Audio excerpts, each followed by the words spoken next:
Welcome to my channel MP English point.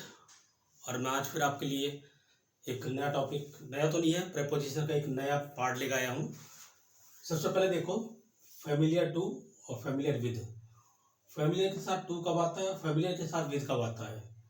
I am familiar to everyone in this office. जब किसी किसी को पहचानने की बात आए तो फेमिलियर के साथ टू आता है। और आई am familiar with the new software, और जब बात किसी समझने की, अंडरस्टैंड की बात आए, मैं उस सॉफ्टवेयर को बारे में जानता हूँ, तो फैमिली के साथ विद का प्रयोग होता है। Next, cure of, cure for. अब क्योर के साथ ऑफ कब आता है।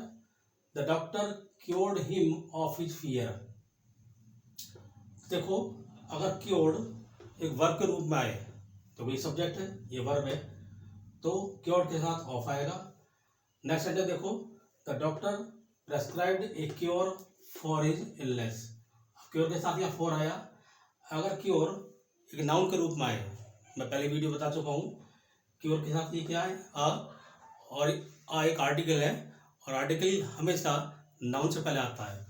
तो अगर क्योर नाउन के रूप में आए तो उसके साथ फॉर का प्रयोग होगा।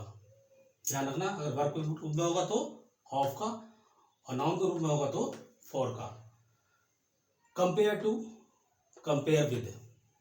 ही has compared his girlfriend to a rose. उसने तुलना की अपनी गर्लफ्रेंड की गुलाब से। जब समानता डिफरेंट चीज में हो, क्योंकि यहाँ लड़की की बात आ रही है, एक रोज गुलाब की बात आ रही है, तो वहां टू लगाना है। कंपेयर विद में देखो, he compared his old car with new model. उसने तुलना की अपनी पुरानी कार की नए मॉडल की कार से। तो यहाँ बात सिमिलरिटी की आ रही है, दोनों की समानता, यहाँ कार की तुलना कार से, तो ऐसी कंडीशन में विद का प्रयोग होगा। Indignant with, indignant at. इसका मतलब होता है नाराज होना। I was indignant with her, मैं उससे नाराज था। अगर आई इंडिग्नेंट के बाद अगर कोई मनुष्य आ जाए, हर जो है कोई लड़की है, तो उसके बाद तो फिर इंडिग्नेंट के साथ विद का प्रयोग होगा। और she was indignant at injustice of जज। अगर इंडिग्नेंट के बाद इनजस्टिस का एक बात है कि वो नाराज थी जज के अन्याय पे, तो अन्याय एक बात है, तो इसके लिए हम एट का प्रयोग करेंगे। इंक्वायर इनटू, इंक्वायर का मतलब पूछताछ करना। The police inquired into the cause of accident. जब बात आती है छानबीन की, कि पुलिस ने छानबीन की कॉज ऑफ एक्सीडेंट, एक्सीडेंट के कारण के बारे में, तो इंक्वायर्ड के बाद इनटू का प्रयोग होगा।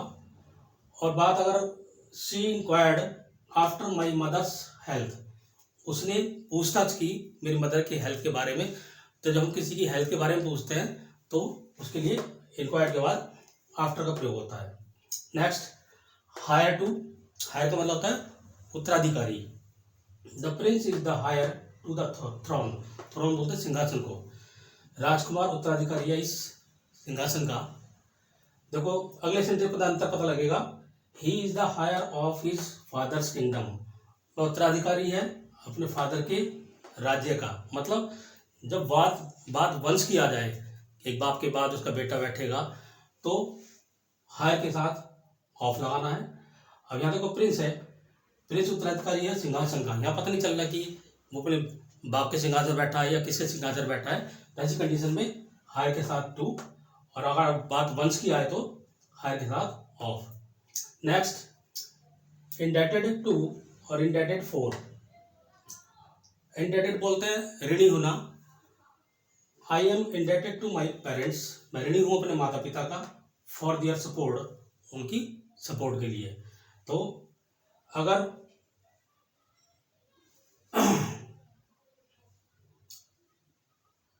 नेक्स्ट देखो, she is indebted for your kindness.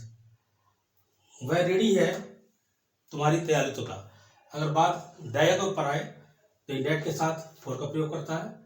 और बात अगर कोई ऋणी किसी इंसान के है, देखो यहाँ वो बता रहा है मैं ऋणी हूँ अपने माता पिता का, यहाँ अगर इंसान आ जाए तो टू लगाएंगे। और यहाँ अगर काइंडनेस एक बात है तो यहाँ फॉर लगाएंगे। आगे देखो, अब देखिए sentence number 8, accountable to, accountable for. Accountable का मतलब होता है रेस्पॉन्सिबल, जिम्मेदार। सेंटेंस देखो, the government is accountable to its citizen. सरकार जिम्मेदार है नागरिकों के लिए। तो अगर बाद में सिटीजन इंसानों की आ जाए तो अकाउंटेबल के बाद टू का प्रयोग होगा। और देखो नेक्स्ट सेंटेंस में, the government is accountable for financial record. सरकार जिम्मेदार है फाइनेंशियल रिकॉर्ड के लिए। तो अगर यहाँ रिकॉर्ड या किसी रिजल्ट के बारे में बात आए तो अकाउंटेबल के बाद फॉर का प्रयोग होगा। सेंटेंस नंबर 9, एंट्रस्ट विद और एंट्रस्ट टू। एंट्रस्ट मतलब होता है सौंपना, किसी को देना। Entrust my friend with my की, इसका मतलब है मैं सौंप देता हूँ अपने दोस्तों को अपनी चाबी। अगर वर्ब के तुरंत बाद किसी इंसान का वर्णन आ जाए तो वहाँ विद लगेगा।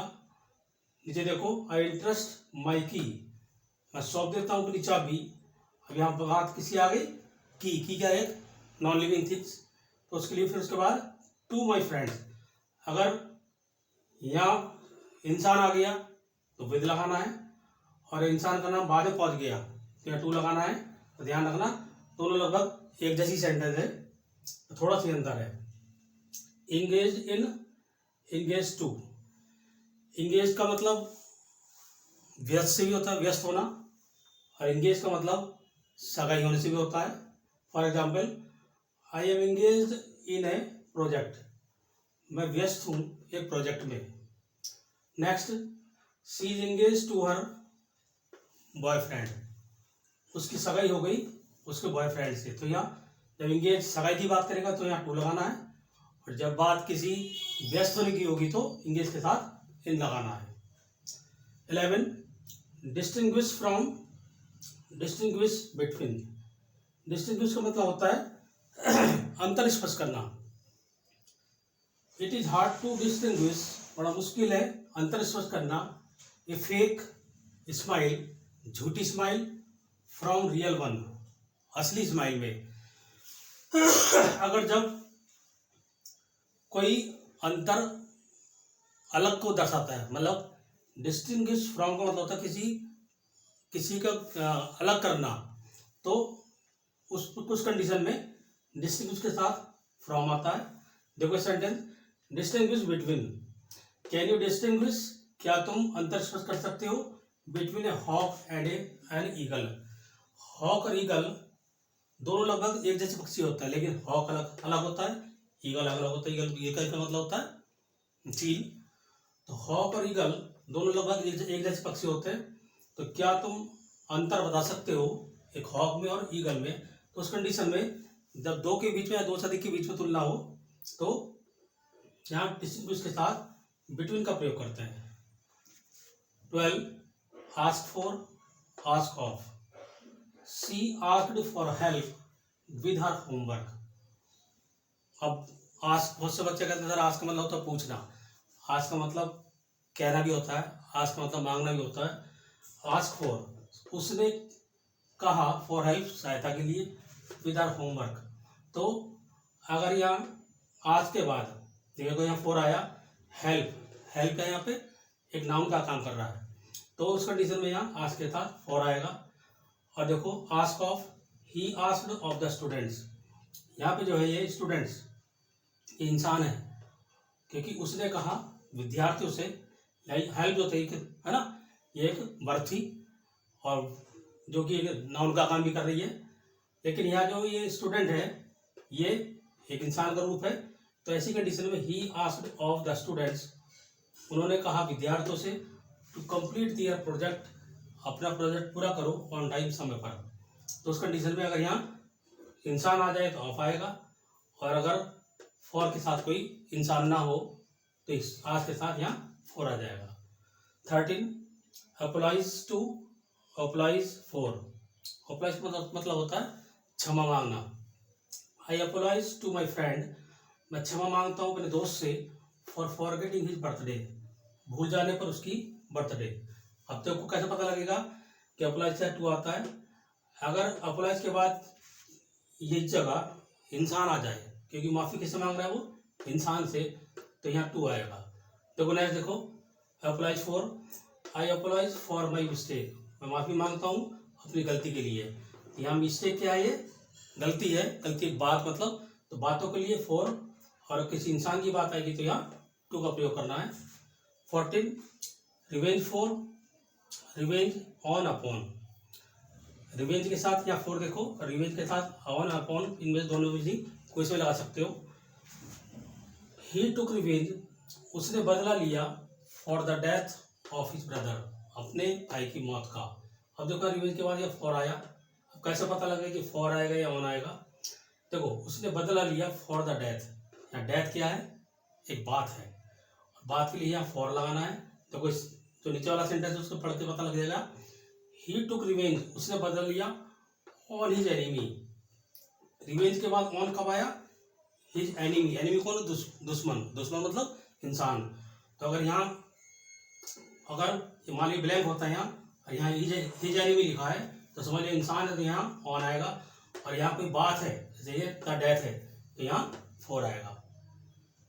तो ये सेंटेंस बना था, he took revenge on oblique upon his enemy, उसने बदला लिया अपने दुश्मन से, फॉर किलिंग हिज फैमिली, उसके परिवार को, सारे परिवार को मार दिया था, उसका बदला लिया। तो मैं ऐसा करता हूँ कि समझ में आ गया होगा कि रिवेंज के साथ फॉर कब आएगा, जब यहाँ कोई इंसान नहीं होगा, और जब कोई इंसान होगा तो रिवेंज के साथ ऑन या अपॉन। लास्ट बिजी विद और बिजी इन, बिजी का मतलब वही व्यस्त, he is busy with his studies, तो व्यस्त है अपनी पढ़ाई में। जब कोई पढ़ाई में व्यस्त है, अपने काम में व्यस्त है, तो उस कंडीशन में हम बिजी के साथ विद लगाएंगे। और बिजी इन कब लगाएंगे, he is busy in his office, जब किसी लोकेशन की बात आए, किसी प्लेस की बात आए कि वो अपने ऑफिस में व्यस्त है, वो अपने अस्पताल में व्यस्त है, तो उस कंडीशन में यहाँ इन लगाएंगे। लेकिन अगर अपने काम में व्यस्त है तो विद लगाएंगे। और आशा करता हूँ कि ये सब प्रेपोजिशन समझ में आई होगी, और क्योंकि देखो इतनी जल्दी से याद होगी नहीं ये, पर मैं कहता हूँ कि जब तक तुम बार बार प्रैक्टिस नहीं करोगे, है ना, ये चीज़ें याद नहीं होंगी। उसको बार बार पढ़ो, बार बार लिखो, तभी ये। और कोई सा भी ऐसा एग्जाम नहीं जिनमें ये चीज़ें नहीं आती प्रेपोजिशन, चाहे वो टीजीटी पीजीटी का हो, एनडीए का हो, या सीटेट हो, टेट हो, हर एग्जाम में आपको प्रेपोजिशन जरूर मिलेगी। इसलिए ये पोर्शन बहुत ही यूनिक और बहुत ही स्पेशल होता है। और आशा करता हूँ ये सब अच्छा समझ आया होगा। अगर मन में कोई भी सवाल हो तो कमेंट में लिख के भेजना, और मेरे चैनल को सब्सक्राइब करते रहना। आज के लिए इतना काफ़ी है। Thank you.